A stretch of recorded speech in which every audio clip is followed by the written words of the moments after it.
Liturgia do dia 29 de janeiro de 2022, sábado da terceira semana do Tempo Comum. Primeira leitura. Leitura do segundo livro de Samuel. Naqueles dias, o Senhor mandou o profeta Natã a Davi. Ele foi ter com o rei e lhe disse: Numa cidade havia 2 homens, um rico e outro pobre. O rico possuía ovelhas e bois em grande número. O pobre só possuía uma ovelha pequenina que tinha comprado e criado. Ela crescera em sua casa junto com seus filhos, comendo do seu pão, bebendo do mesmo copo, dormindo no seu regaço. Era para ele como uma filha. Veio um hóspede à casa do homem rico, e este não quis tomar uma das suas ovelhas ou um dos seus bois para preparar um banquete e dar de comer ao hóspede que chegara. Mas foi, apoderou-se da ovelhinha do pobre e preparou-a para o visitante. Davi ficou indignado contra esse homem e disse a Natã: Pela vida do Senhor, o homem que fez isso merece a morte.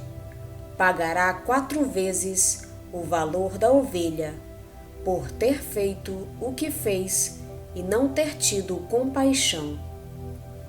Natã disse a Davi: Esse homem és tu. Assim diz o Senhor, o Deus de Israel: Por isso, a espada jamais se afastará de tua casa, porque me desprezaste e tomaste a mulher do hitita Urias, para fazer dela a tua esposa.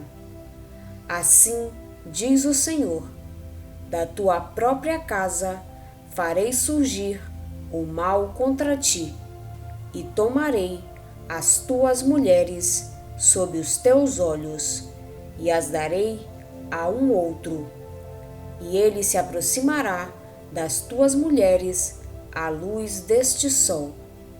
Tu fizeste tudo às escondidas. Eu, porém, farei o que te digo diante de todo o Israel e à luz do sol. Davi disse a Natã: Pequei contra o Senhor. Natã respondeu-lhe: De sua parte, o Senhor perdoou o teu pecado, de modo que não morrerás. Entretanto, por teres ultrajado o Senhor com teu procedimento, o filho que te nasceu morrerá. E Natã voltou para a sua casa.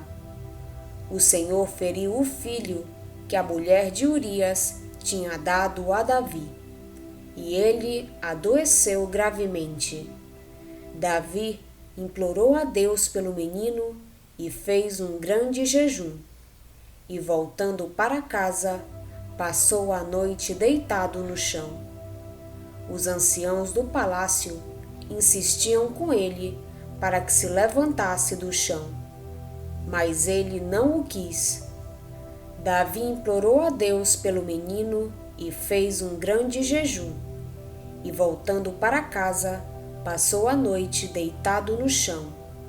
Os anciãos do palácio insistiam com ele para que se levantasse do chão, mas ele não o quis fazer, nem tomar com eles alimento algum.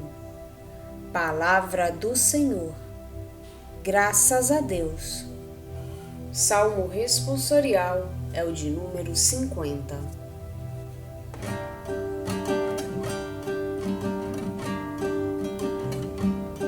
Criai em mim um coração que seja puro.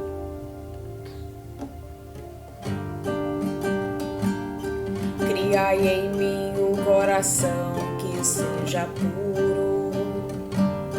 Cria em mim um coração que seja puro. Criai em mim um coração que seja puro. Criai em mim um coração que seja puro. Dai-me de novo um espírito decidido. Ó Senhor, não me afasteis de vossa face, nem retireis de mim o vosso Santo Espírito. Criai em mim um coração que seja puro. Criai em mim um coração que seja puro. Criai em mim um coração que seja puro. Dai-me de novo a alegria de ser salvo e confirmai-me com espírito generoso.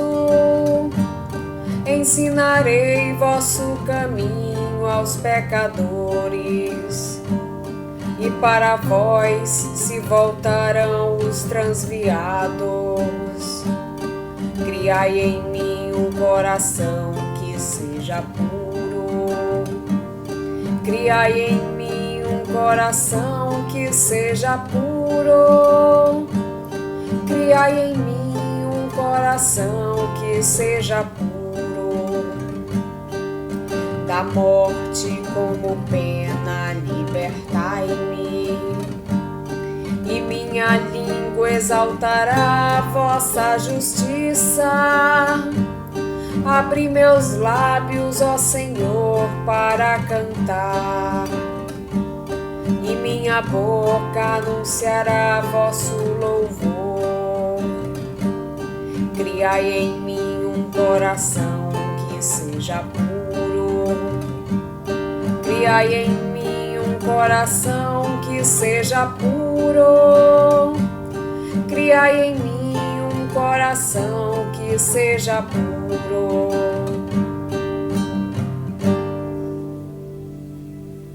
Evangelho de Jesus Cristo, segundo São Marcos. Naquele dia, ao cair da tarde, Jesus disse a seus discípulos: Vamos para a outra margem. Eles despediram a multidão e levaram Jesus consigo, assim como estava na barca. Havia ainda outras barcas com ele. Começou a soprar uma ventania muito forte, e as ondas se lançavam dentro da barca, de modo que a barca já começava a se encher. Jesus estava na parte de trás, dormindo sobre um travesseiro.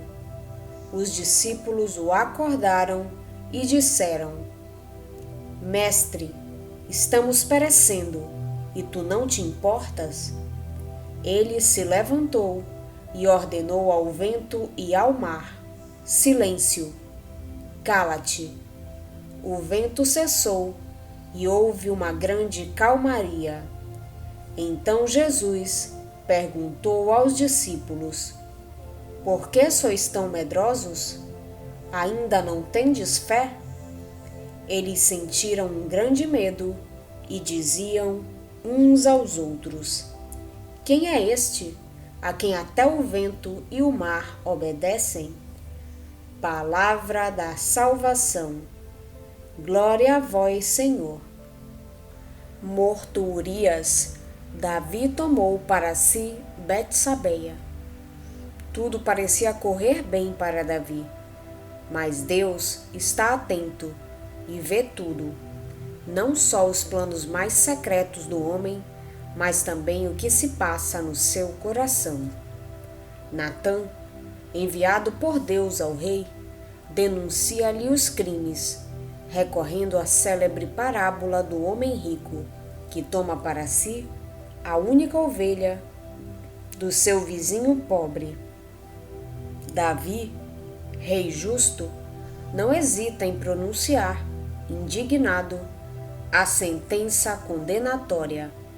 Só que o profeta remata dizendo: esse homem és tu. Davi reconhece o seu pecado e a súplica de arrependimento que brota do seu coração encontra expressão no Salmo 50, certamente posterior, mas acertadamente posto na boca do rei pecador. Mas o drama continua. Deus perdoa a Davi, não o rejeita, como fez com Saul. Mas não faltará o castigo. A criança, filha do adultério, adoece e morre, tal como hão de morrer, de forma violenta, outros filhos de Davi: Amnon, Absalão, Adonias. Todavia, a oração que brota dos lábios de Davi revela não só o seu amor pelo filho e por Betsabeia, mas também a confiança do rei na oração. Clama, geme, jejua, prostra-se por terra e tenta forçar, qual o novo Abraão, a misericórdia de Deus. Se o pecado, ou melhor, os vários pecados de Davi nos deixaram horrorizados, o seu arrependimento sincero causa-nos admiração. Deus serviu-se de Natã e da sua sábia pedagogia para levar o rei a reconhecer o seu pecado. Davi escuta a história do homem rico, abençoado por Deus com muitos rebanhos, e que para oferecer uma refeição a um amigo que o visita, rouba a única ovelha de um pobre homem. Como rei justo, não hesita em pronunciar a sentença: pelo Deus vivo, o homem que fez isso merece a morte. Pagará 4 vezes o valor da ovelha, por ter feito essa maldade e não ter tido compaixão. É nesse momento que o profeta pronuncia a sua acusação: esse homem és tu. Ele, Davi, era o criminoso que acabava de condenar. Ele, que Deus cumulara de bens, tinha roubado o único tesouro de Urias, a sua mulher. Natã, enviado de Deus, levou o rei a tomar consciência do seu crime e anunciou-lhe o castigo. Davi não tentou desculpar-se ou fugir à condenação, mas confessou: pequei contra o Senhor. Assim, alcançou o perdão dos seus pecados e uma nova relação com o Senhor, bem expressa no Salmo 50. A proclamação do reino de Deus em parábolas segue a apresentação dos benefícios dessa proclamação. É o que fez Marcos na nova seção do seu Evangelho, onde apresenta 4 milagres, a começar pela tempestade acalmada. A boa nova da salvação atinge o homem todo, toda a sua existência. Jesus salva e cura os homens das mais diversas ameaças que estão a ponto de alienar a sua vida. É interessante notar o contraste entre a serenidade de Jesus, que dorme, e a ansiedade dos discípulos, que lutam bravamente contra as ondas e o vento. Parecem inverter-se os papéis. Jesus confia nos marinheiros e estes, angustiados, não revelam confiança em Jesus. Não te importas que pereçamos? Quando Jesus finalmente intervém, calam-se o vento e o mar, e calam-se os aterrorizados marinheiros. Nem respondem às perguntas de Jesus: por que sois tão medrosos? Ainda não tendes fé? O medo dos discípulos indica a falta de fé. A intervenção de Jesus transforma-lhes o medo em temor de Deus. O poder manifestado por Jesus fez-los intuir a presença de Deus junto deles e começam a dar-se conta da verdadeira identidade do seu mestre. Quantas vezes, no aconchego da comunidade bem organizada, protegidos pela assiduidade aos ritos, nos sentimos tranquilos e ao abrigo de situações difíceis. O Senhor está conosco. Que nos pode acontecer? Pensamos e julgamos ter muita fé e muita confiança em Deus, mas à primeira dificuldade, ao primeiro fracasso, repreendemo-lo como se nos tivesse abandonado. As fragilidades, as incertezas, as dúvidas, o pecado, não são coisas só dos outros, são também nossas. Também nós somos discípulos, assustados e medrosos. Também nós somos pecadores, como Davi. O monge do deserto disse que o primeiro degrau para ascender à santidade é reconhecer-se pecador. Esse reconhecimento é já a resposta a uma graça, pois não seria possível sem a ajuda de Deus. É um modo de agir da sua misericórdia, que para isso, às vezes, se serve de um acontecimento ou da intervenção de alguém com quem nos encontramos e que com uma palavra nos leva a abrir os olhos para a nossa realidade. Se acolhermos essa graça, podemos iniciar uma nova fase de crescimento espiritual. Deus é Pai, Deus é amor, e nunca é tão Pai e tão amor como quando perdoa. Vamos pedir a Deus que nos auxilie no dia de hoje para que possamos permanecer na sua santa vontade. Pedimos também a intercessão da Virgem Maria e de todos os anjos e santos de Deus. Pai nosso que estais nos céus, santificado seja o vosso nome. Venha a nós o vosso reino, seja feita a vossa vontade, assim na terra como no céu. O pão nosso de cada dia nos dai hoje. Perdoai-nos as nossas ofensas, assim como nós perdoamos a quem nos tem ofendido. E não nos deixeis cair em tentação, mas livrai-nos do mal. Amém. Oração. Senhor nosso Deus, fonte de salvação, fazei que o testemunho de nossa vida exalte sempre a vossa glória e mereçamos cantar nos céus vosso louvor eternamente.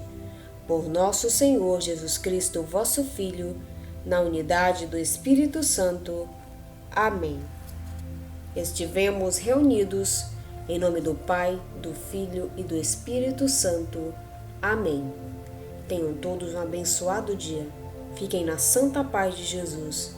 Se inscrevam no canal, deixem seu like e compartilhem essa mensagem com seus amigos. Um grande abraço e até o próximo vídeo.